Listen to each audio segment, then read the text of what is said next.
Dhukkuba cubbutti na hiiktee waaqa koo fayyiraa manni koo. Dhukkuba cubbutti na hiiktee waaqa koo fayyiraa manni koo. Dhukkuba cubbutti na hiiktee waaqa koo fayyiraa manni koo. Dhukkuba cubbutti na hiiktee waaqa koo fayyiraa manni koo. An fayyiraa karaa kee bilisaa bayyeeraa. An fayyiraa karaa kee araara argateera. An fayyiraa karaa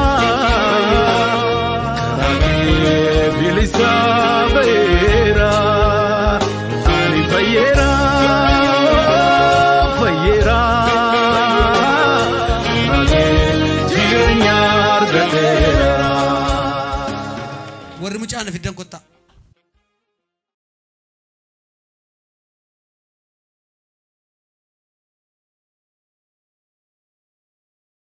Maal jedhe manni alaa wayin maal taate? Ibee umayyuun qabdu guyyaa shan lafaan kaane ijjisiis waliin jenne akimii sadi deemte sadeenu ibee humaatuun qabdu jedhani dadhabnaan as finnee ufna. Mataa morman baatu? Hin dandeessu ijaayyuun banattu. Namatu baatee ol galchaa? Namatu baatee fide makiinaa. Baattanii baaftu baattanii galchitu? Ilaa lakkoofsa saddeet wayin immoo argaa jira. Waan argabeetti yeroo namaa kadhadhu lakkoofsa saddeetan arga. Saddeet jechuun namni lakkoofsa saddeet wallaalee hin jiru. Akka harkiftu wayiiti. Saddeet maal kun jennaani qanii saddeet qofa akka qabdu duudhaaf guyyaa saddeet maaltu taa'aree jennaani waaqayyo afura waaqayyootiin ka'ee afura waaqayyo abbaa koo fayyiseen manatti gashaa'edhe. Ameen. Hinduutu guyyaan saddeet guyyaa galataati. Ameen. Baadhaa firaashichuu an fidaa.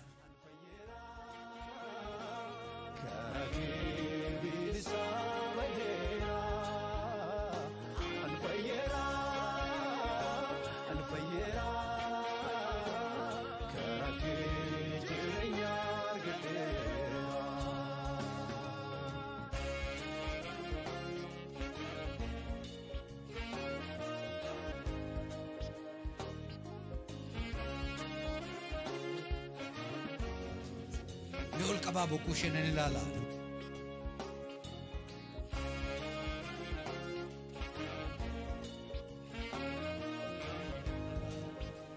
Morma ishee sintu baataa fi?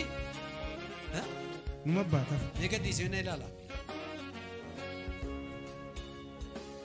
Negaddiisi. Ilaala.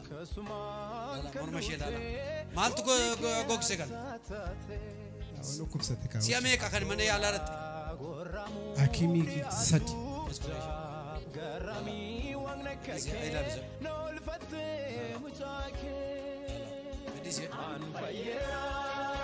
Guyyaa shanii kaatee qoleen baale. Akkan maqaa nyaatu nugdu. Jisee nama narga. Nama narga. Hin dubbattu. Hin dubbattu. Hin dubbatti hin argiti deemtee galti. Shaakataara labaadii harkas qaba. Yeroo seenaa si fayitu mana keeti wanti du'aa ka'u. Social media TikTok YouTube akkasuma LGR TV namoonni dhaggeeffatan mana keessan kan teessan televiizyinii kana kan ilaalaa jirtan obboleetti kana ilaalaa kan jirtan fayyina obboleetti kana lafa sagalee kutti dhaga'amu soofaa irra teessu mana keessa teessu bilisa bayi. Fayyi maqaa Yesuusiin. Kaaba kibba lixa lafa sagalee kutti dhaga'amu fayya. Sittan dhufa maqaa gooftaa Yesuus Kiristoosiin. Paat gadis.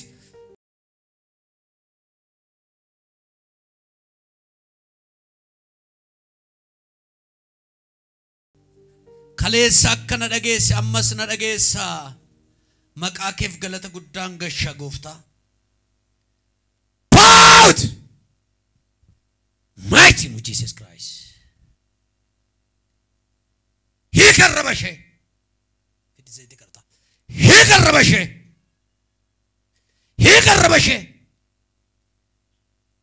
Holy Ghost harki kun du'arratti dibame harki kun dhukkubsata irratti dibame harrabise dubbatee kan hin beekne ijishee argee kan hin beekne maqaa gooftaa Yesuus Kiristoosin Yesuus Kiristoos irratti na dibeera humna addaan sagalee addaan mocha addaan hin gadhiista mucaa kana guyyaa 8 booda ajjeesuuf kan jettan kisaaraatti singalcheera waaqayyo isin irratti na dibeera dhiiga Yesuus Kiristoosin gadhiisaa deema guyyaa meeqaaf hin dubbanne guyyaa meeqa guyyaa 5 out keessa yaay tokko daf lama sadi sagalu dalan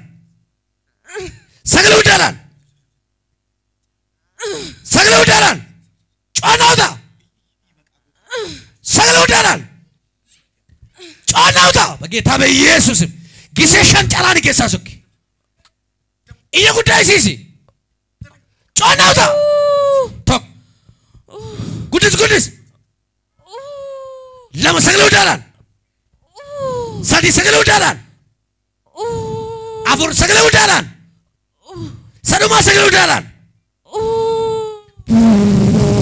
you are free kai maka goftaas kai jake bani jake kai gatani kai njeri jake bani lal kai got kai ngabina kai njeri jake bani eu makanshe yerosen asikat wan sintatan imbegu gal kai njeri kai jake bani du kai gatani nailal asgara kolal nailal tokko lama sadi kai dabat katari kai dabat njeri kai abad katari kai Kami nami tokko timbun as nailal asgara kolal kot nailal nje kot gara kokot nje jake bani kot gara ko bani jake bani nje bani jake bani gara kolal asgara kolal yero do matif kesa out in the name of Jesus Christ maka kif galata gashera gofta wan nagesif kot abad Yesus gofta red Yesus gofta kottu mendem na oli wajin maka gofta Yesusin kadri ban jake ban dudem dem katari ililef galata fida waga yof dem jake ban ani fayere yo frata sai tedo frata sai ani fayere ililef galata langalasa waga yof dem sirrit kadri dem ani fayere yo frata rubad ani fayere na galate fada galata fida kala fada iya forcha Yesusif dem sise galata fida Yesusif in lev galata fida Yesusinaaf bermana kana galat in lev galata fida Yesusif dem sirrit ani fayera ofrat rubot nahi kera Yesusin ijake banad ofrat rubot nahi kera ani duajala bayre fik akake dutti fik in sodatini tokko lama sen dem ijake banad galata fida waqayo daf ija banad no male garuma waqay harka rukutati waqayof baye bayeda baye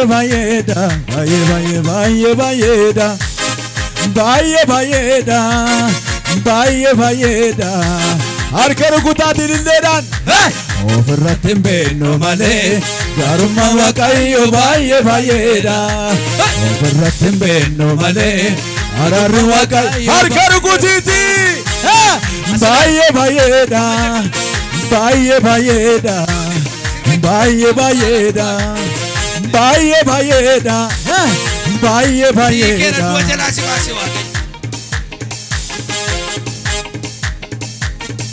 baka hinga koy si argite betti guya shade sit ha nagarre sinagarre asilal ishen kum market ha adatiya no esumakiya no inni sesuma demi gasrit zanadi ani fayere kol fadem galate fata setan arrat am fayera ha am fayera galata fidaa waaqayyoof bu'aa bakka torbee irraa konferensii irratti dhuga baatii irratti wal agarra.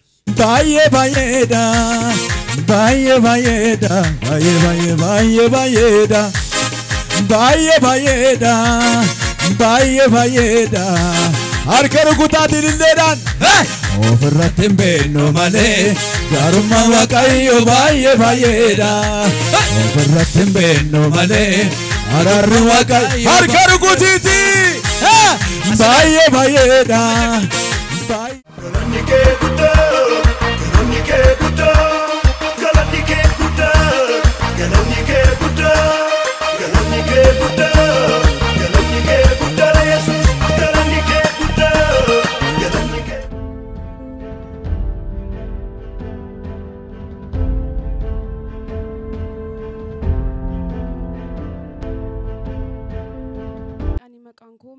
Isaa jedhama kanan dhufee magaalaa Bishooftuu asumadha. Torbee har'aatiin wanti naa ta'e du'eera jechuun ijajamuu hin danda'u. Torbee darbeera ergatii ciiseeti. Mataa koo qabachuu hin danda'u, haasa'uu hin danda'u. Ijji koo kun nama nargu, ilkaan koo kun jedhee walitti qabateera. Isarratti immoo socho'uuf illee isaanidha kan na sochoosisanii. Uffata koo uffachuu hin danda'u. Kana erga ta'ee booddee bakka mana yaalaa wasiillan koo dhufanii bakka afur na geessaniiru. Bakka arfansaa sanayyuu yeroon ani garmalee na dhukkubeetu bakka jira miti yeroo du'arra gahanii itti deebi'an akkasittiin yeroo na godhu isaan mana yaalaatiin kan na geessan. Osoo natti hin cimiin na geessanii silaa qoricha natti waraanuu fi dhiiga koo laaboraatooriidhaaf waraabuu malee waanuma tokko furmaanni argamuu hin dandeenye jechuun bakka ana garmalee na dhukkubaa isaan dhukkuban qabdu jedhanii gara manaatiin deebisaa jedhu. Ammaatiin immoo deebiseetiin na fudhata. Sana booda bakka isa dhumaa mana barumsaarraatii hafeeraa mana yaalaa dhuunfaa Edoom Kiliinik jedhamutu jira. Achi dhaqee altiraasaawundii guutuu isaa hunda ka'ee isheenoo dhukkuban qabdu jedhee limootiin na waraaneetu kan gara manaatiin na deebisanii.